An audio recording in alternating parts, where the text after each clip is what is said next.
نحمده ونصلي على رسوله الكريم أما بعد فأعوذ بالله من الشيطان الرجيم بسم الله الرحمن الرحيم الحمد لله رب العالمين صدق الله مولانا العظيم وقال رسول الله صلى الله عليه وسلم من لم يشكر الناس فلم يشكر الله أو كما قال عليه الصلاة والسلام আল্লাহ তাআলার দরবারে আমরা কোটি কোটি শুকরিয়া আদায় করছি যে মহান রব্বুল আলামিন আমাদেরকে মুসলমানের ঘরে জন্ম দিয়েছেন।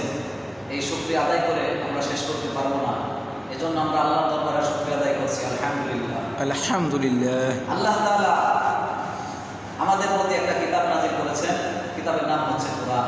কিতাবের নামটা কি? কোরআন। কিতাবের নাম হচ্ছে কোরআন। যে কোরআনের মধ্যে যে সূরাটা আছে সূরা ফাতিহা, সূরা ফাতিহা আল্লাহ তাআলা সূরা ফাতিহা দিয়ে শুরু করেছেন। তো এই সূরা ফাতিহার মধ্যে আল্লাহ কি বলেছেন এটা আজকে আমরা বুঝি।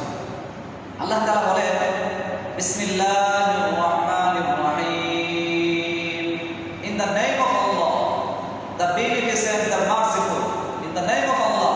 যে আমি দুনিয়াতে যত কাজ আছে সমস্ত কাজের শুরুতে বিসমিল্লাহ বলতে হয়, মানে আমি আল্লাহর নামে কাজটা শুরু করতেছি, ঠিক কিনা? এজন্য দুনিয়াতে সমস্ত কাজ আমরা বিসমিল্লাহ দিয়ে শুরু করব। এরপর আল্লাহ তাআলা বলেন আলহামদুলিল্লাহি রাব্বিল আলামিন। আলহামদু all praise is due to Allah. আল্লাহ তাআলা বলেন যে হে বান্দা তোমরা আমার প্রশংসা আদায় করো, তোমরা আমার প্রশংসা করো। আমি আল্লাহ যত প্রশংসা আছে সমস্ত প্রশংসার মালিককে আল্লাহ মালিক।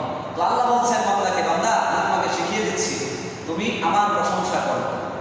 আল্লাহ তাআলা বলেন আলহামদুলিল্লাহি রাব্বিল আলামিন all praise is due to Allah the Lord of the worlds.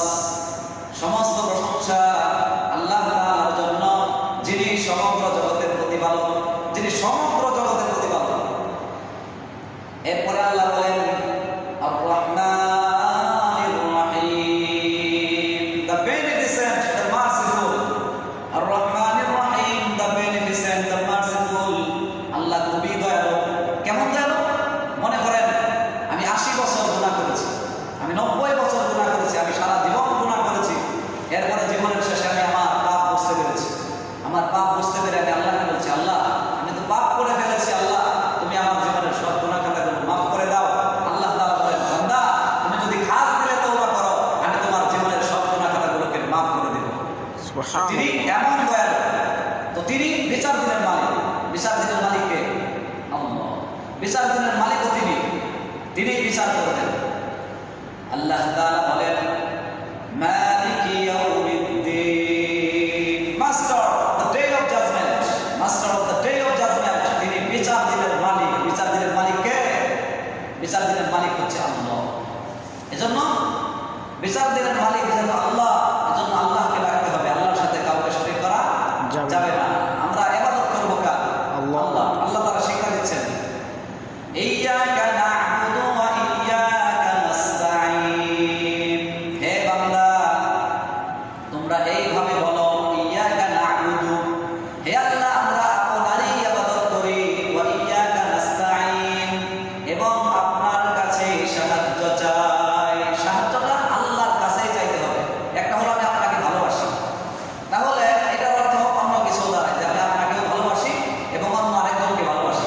কিন্তু আল্লাহ তাআলা যে শব্দটা ব্যবহার করেছেন যে আমি আপনাকেই, আরবিতে বলছেন ইয়াকা, আমি আপনাকেই, আমি আপনারই ইবাদত করি এবং আপনার কাছেই সাহায্য চাই। Thee do we worship and thee do beseech, we beseech for help.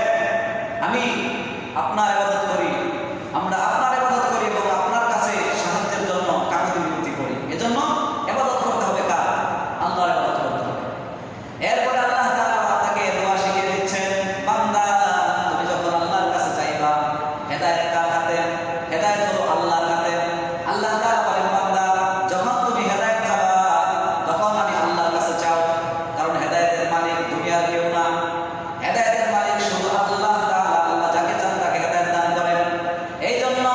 সূরা ফাতিহা, কোরআন শরীফের সমস্ত সূরার মা হলো সূরা ফাতিহা। তো এটার মধ্যে আল্লাহ তাআলা বলছেন ইহদিনাস সিরাতাল মুস্তাকিম। তুমি এইভাবে বলো যে আল্লাহ আমাকে আপনি সরল সঠিক পথে চালান। সরল সঠিক পথে চালানোর মালিক কে? আল্লাহ। ইহদিনাস সিরাতাল মুস্তাকিম। কি পাস